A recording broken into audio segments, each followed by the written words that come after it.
In this video, I'm going to show you how I connect this keyboard to my iPad without any wires. Look, no wires, and hey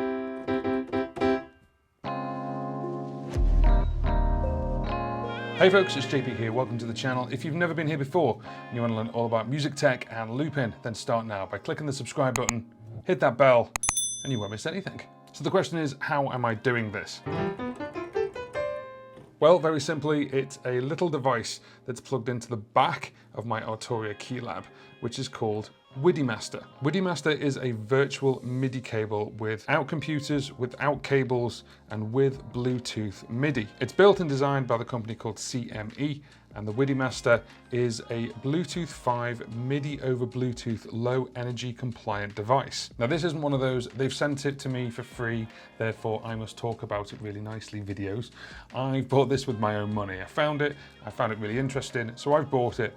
I wanted to do a review on it. And this is what it looks like. Well, this is what the card looks like. I've already opened the packaging because I'm using it right now, but this is it right here. It's a little virtual plug that plugs in via 5-pin DIN, and then will either receive or send MIDI over Bluetooth. It's Bluetooth 5, so it's really, really fast, and the latency can be as low as 3 milliseconds. So it's very simple. You just plug it into anything that's got 5-pin MIDI. So if you've got a really old keyboard that's got 5-pin MIDI but doesn't have USB, you can plug it into that and use that as a MIDI controller. Now this is not just an iOS thing. It works with iOS, it works with Android, it'll work with a PC, with Windows 10, it'll work with a Mac as well. So for this example, I'm using my Arturia Keylab. I could use another keyboard, for example, that one, the older one, and I've got that plugged into my computer. I don't want to faff around with the cables. I just want to start using the synthesizer that's on my iPad. So very simply, this transmits MIDI via Bluetooth.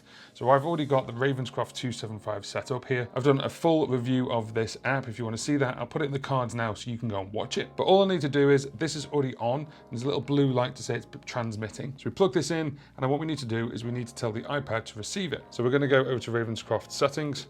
We're going to go to Audio MIDI Preferences, and then we're going to click Bluetooth MIDI. Now, because there is Core MIDI, which is a system on iOS devices and also on the Mac as well, it'll just scan for any MIDI devices via Bluetooth, which is really, really handy. You don't have to put a driver in or anything like that, and it's already found it, so it knows it's transmitting. So it's got Widi-master there, input and output, one device found.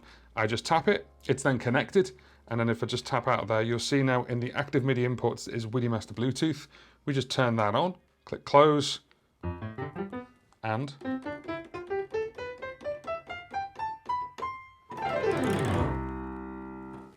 that works really, really well. Now the range on the Widi-master is 20 meters, but that's if you've got two of them and you've got one connected to here and another Widi-master connected to somewhere else. Which also means, say you had a keytar and you wanted to use that to control an iPad, for example, and you wanted the range, you could plug in some cables, but pretty quickly, if you're moving around stage, you're gonna find that a problem. So you plug one of those into here and you could then use the iPad, or if you're plugging in one of these into controlling the sounds of something. So for example, I want to plug this keyboard in, which is a MIDI controller, to control the sounds of the Roland Juno DI.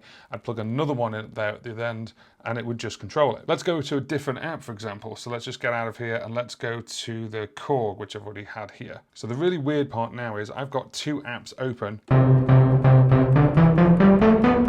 It's actually playing both at the same time. So if I get rid of the Ravenscroft and go to the Model D,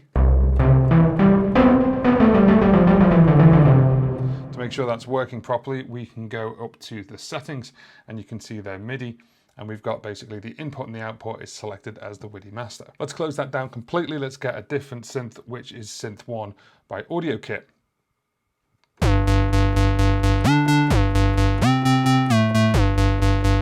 The great thing is, if you have a look for MIDI controllers and you set it for one app, get out, completely erase it, and then go into another app, it remembers it. But just in case it doesn't, you can go into the little Bluetooth MIDI set devices, and it's already said it's connected. I can just tap that and it's disconnected, and then we can tap it again. It takes a second, and then it'll connect it back up. Now where it gets really interesting is if you've got a MIDI controller that's got multiple inputs like knobs, faders, things like that, and you've got an app that can do MIDI learn, we can click MIDI learn, I can tap on something and I can assign it to there. Let's go the resonance and assign that to the fader. Great. So now,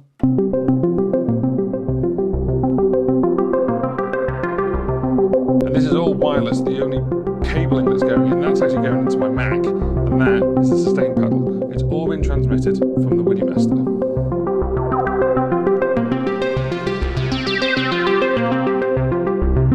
To prove that,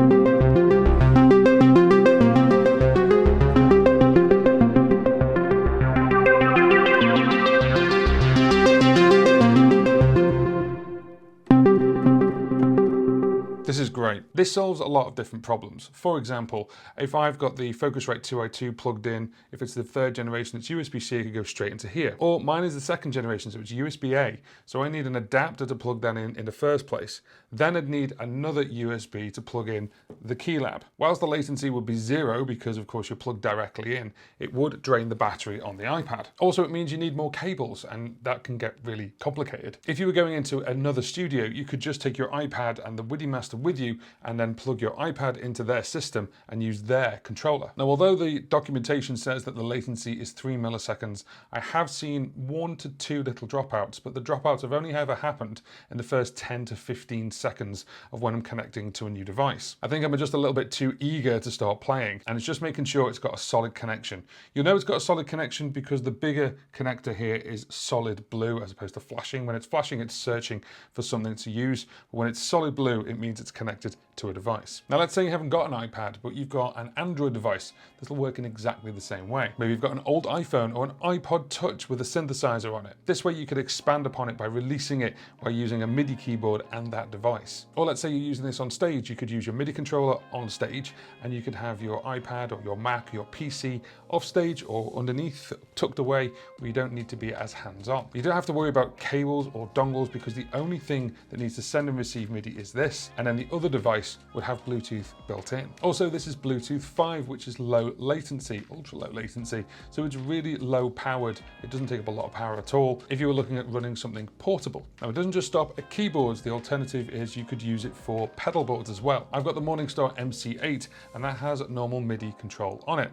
I could plug that in, and that way you wouldn't have to run a cable from that to somewhere else. Of course, the Morningstar still needs power, but you could be really portable with it with just a power bank. The other product that CME do is the WIDI Jack, and this is a little box which is TRS MIDI, and TRS MIDI is becoming more popular, and this way you can control it over Bluetooth. I've got a Yamaha Clavinova, which is an 88-note digital keyboard. It was one of the first of its wave, and it's pretty old. It's got 5-pin MIDI on board, but doesn't have USB. So I could take the Widi-master and actually plug it in and use the velocity of the keys, which are really, really good because they're weighted, and use that on something like Synth One or maybe Ravenscroft to get a better sound, or to record that sound into somewhere like GarageBand or Cubasis. So the question is, would I use this? Well, yes, I would. I am going to be using it in the future. I think it's a great option to have that plugged into, certainly if you've got a studio and this is your main keyboard and someone else comes in with maybe an iPad or a computer, they've got specific sounds. I don't want to be pulling the cables out at the back of this or going out to the back of the iMac and pulling out the USB to then hand to that person. They can just connect via Bluetooth and play straight away. If you have found the content of this video useful, then please give it a thumbs up. It really helps me and it helps the channel grow. And if you do like some of my videos, then maybe consider subscribing to the channel as well. Click the bell and you'll know when the next video goes live. If you want to support me a little bit further, you can do. You can buy me a coffee at buymeacoffee.com. Buy me a coffee keeps this channel alive, and to those who already have bought me one, then thank you very much. Also, if you want me to help you with your setup one-on-one, we can do a Zoom call or a FaceTime call. Maybe you want to help setting up your studio, or you need help with looping tips. I now offer that service as well through Buy Me a Coffee. There is a link there in the description box below. Check that out. Now, I have left a link in the description box below if you want to pick a Widi-master up. Obviously, it is an affiliated link, which means I do get a little bit of money if you click that link and buy one, but of course, it's at no expense to you whatsoever. So that is the Widi-master by CME. Thank you very much for watching. We'll see you on the next one.